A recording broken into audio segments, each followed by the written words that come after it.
Your sister has wrecked her car.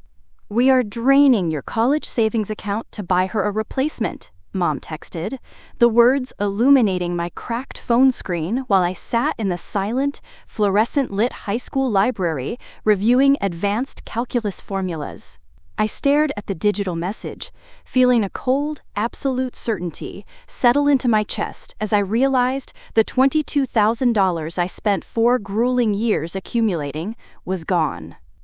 I earned every single cent of that money working brutal weekend double shifts at a local diner, smelling permanently of stale fryer grease, combined with early morning hours tutoring failing students in chemistry, religiously depositing my wages into a custodial savings account my parents legally controlled until I turned 18. I ran out of the library, sprinting the 12 blocks to our suburban house, bursting through the front door to find my mother Linda washing organic vegetables at the kitchen island, and my father Paul sitting in his leather recliner watching a golf tournament, both projecting an aura of casual indifference. My younger sister Brittany sat on the expensive velvet sofa, scrolling through her social media feeds, sporting a minor adhesive bandage on her forehead, looking profoundly bored after wrapping her luxury sedan around a concrete utility pole at 2 a.m. because she refused to put her phone down while driving. I demanded an explanation, my voice echoing off the high ceilings, asking how they could legally and morally authorize a massive wire transfer from an account bearing my name to a local auto dealership to reward reckless behavior. Paul muted the television, offering me a look of extreme condescension, stating that my recent acceptance into a prestigious university aerospace engineering program came with a comprehensive full-ride academic scholarship covering tuition and housing. Your academic scholarships made your savings account redundant, Paul lectured, using his authoritative corporate management tone, claiming families must pool their resources to cover unexpected liabilities and insisting Brittany required reliable transportation to attend her part-time classes. Linda chimed in, wiping her hands on a linen towel, accusing me of being selfish for hoarding capital, while my sister suffered the trauma of a major traffic collision, actively ignoring the fact that Brittany caused the collision by violating basic traffic laws. I looked at Brittany, waiting for a shred of guilt or a basic apology, but she simply rolled her eyes, complaining that the dealership did not have the exact leather interior she preferred, treating my 4 years of manual labor as an inconvenient voucher for her new vehicle. As always, I did not scream, I did not throw objects across the room, and I did not beg them to reverse the transaction, because begging implies a belief that the oppressor possesses a conscience. I walked directly upstairs to my bedroom, grabbed a canvas duffel bag and packed my clothing, my laptop, and my essential documents, executing a rapid, permanent extraction from the toxic ecosystem they cultivated. I walked back down the stairs 10 minutes later, pausing at the front door to look at the 3 of them, informing them that stealing my financial safety net constituted the final interaction we would ever have. Paul scoffed, loudly declaring I would return begging for grocery money within a month, confident that his financial dominance would force my submission. I walked out the door, took a city bus to my friend's modest apartment, and spent the remainder of my senior year sleeping on a lumpy futon, working closing shifts at a grocery store to afford my graduation cap and gown. When I arrived at the university in the fall, the reality of having zero financial margin hit me with brutal force, forcing me to navigate my rigorous engineering coursework while surviving on instant noodles and working overnight security shifts at the campus library just to afford required textbooks and basic hygiene supplies.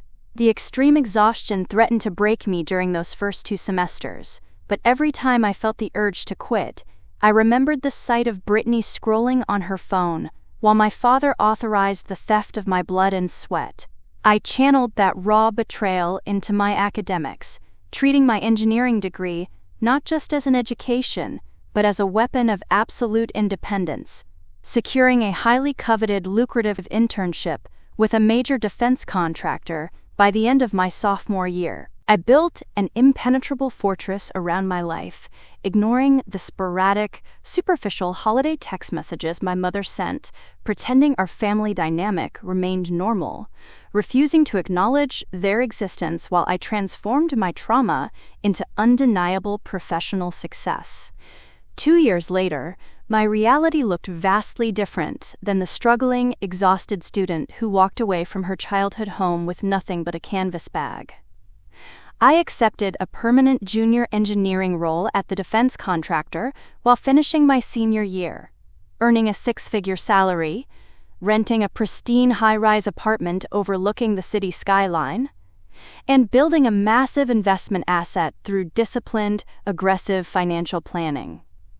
While my trajectory soared upward through sheer grit, the artificial, debt-fueled empire my parents constructed rapidly collapsed under the weight of their own supreme arrogance and enabling behavior. The global shipping firm Paul worked for underwent a massive corporate restructuring, eliminating his redundant middle management logistics position and offering a mediocre severance package he rapidly burned through, while refusing to apply for jobs he deemed beneath his executive status. Instead of adjusting their lavish lifestyle to reflect their sudden loss of income, Linda continued purchasing expensive designer clothing and hosting catered dinner parties for her superficial country club friends, maintaining a fraudulent image of wealth using high-interest credit cards. The true catalyst for their absolute ruin, however, remained the very daughter they sacrificed my future to protect. Brittany dropped out of community college entirely, refusing to secure employment, demanding my parents fund a luxury apartment lease, pay for her weekly yoga lessons, and cover the insurance premiums on the vehicle they purchased with my stolen savings. When the credit cards finally maxed out and Paul informed Brittany they could no longer subsidize her glamorous existence, she subjected them to a relentless campaign of psychological abuse, screaming at them for ruining her life and calling them pathetic failures. Operating with the exact lack of morality they instilled in her, Brittany secretly drove the vehicle purchased with my money to an aggressive predatory lending agency, securing a massive, high-interest title loan using the car as collateral. She kept the thousands of dollars in cash for herself, intentionally defaulted on the loan payments within a month, and allowed the repo men to tow the vehicle directly out of my parents' driveway in the middle of the night. Brittany then packed her expensive bags, blocked my parents' phone numbers, and moved across the country to Miami with a nightclub promoter, abandoning the people who destroyed my life to coddle her. Paul and Linda faced the catastrophic consequences of their parenting, drowning in 6-figure consumer debt, receiving aggressive daily phone calls from collection agencies, and staring at a formal notice of foreclosure taped to their front door by the bank. The panic set in as their country club friends stopped returning their phone calls, their social standing evaporated, and the bank scheduled the public auction of their home. Sitting in their dark, empty living room with the electricity disconnected due to unpaid utility bills, they suddenly remembered they possessed another daughter, a daughter they previously deemed a redundant asset, but who now represented their sole remaining lifeline. I was sitting at my drafting desk reviewing aerodynamic load calculations when my personal cell phone buzzed, displaying a message from a number I deleted years ago. "Rachel, the bank is taking the house next week. Brittany abandoned us. We are out of options and we need your help urgently. Please answer," Dad texted. I stared at the glowing screen, reading the desperate words of a man who once mocked my poverty and orchestrated my financial ruin, feeling a profound, chilling sense of calm wash over my mind. I did not reply immediately, choosing instead to let them sit in the agonizing, suffocating suspense of their own desperation while I opened my photo gallery to retrieve a series of digital screenshots I captured exactly 4 days prior.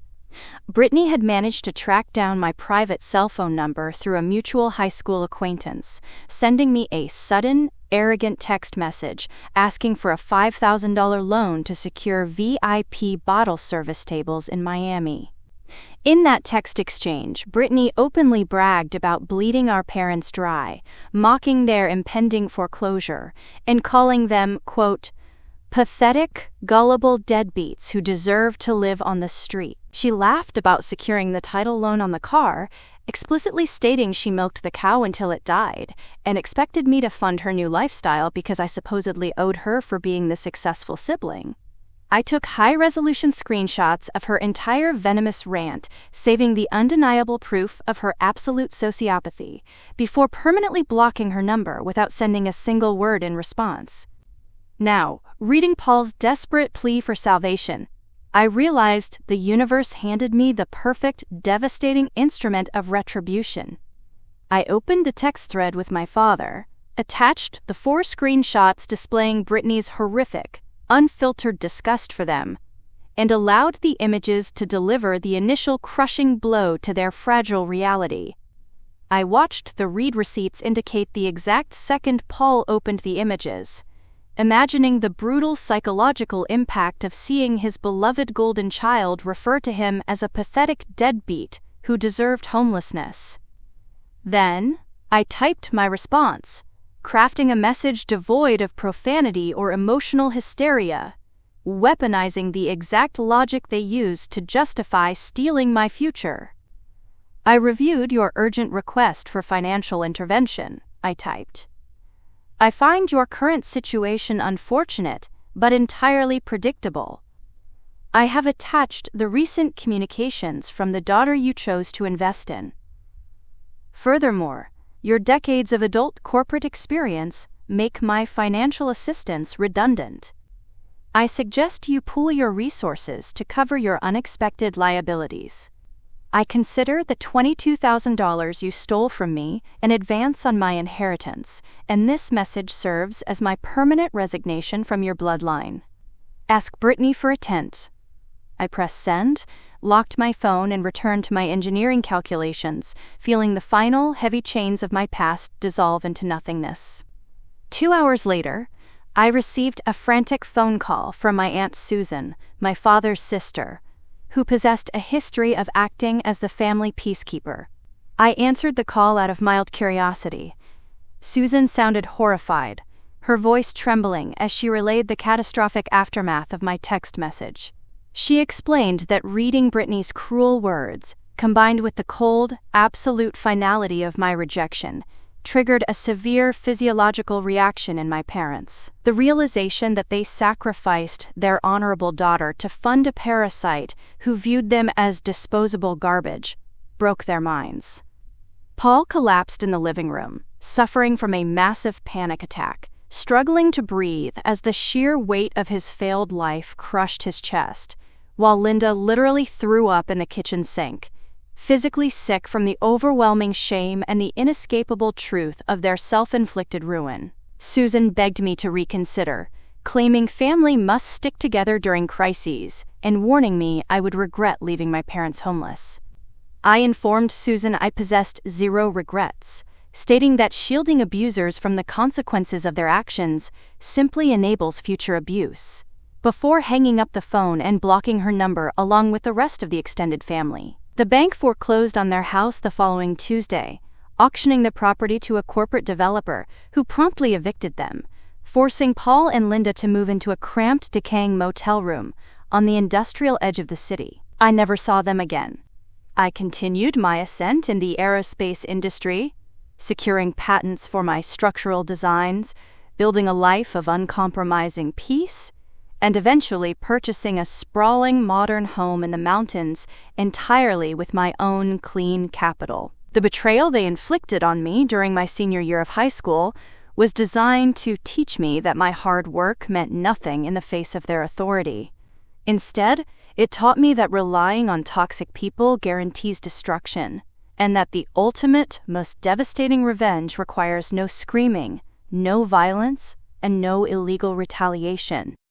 The greatest revenge is simply stepping aside, holding up a mirror and allowing their own engineered toxicity to consume them alive, leaving you free to soar while they choke on the ashes of the bridges they burned.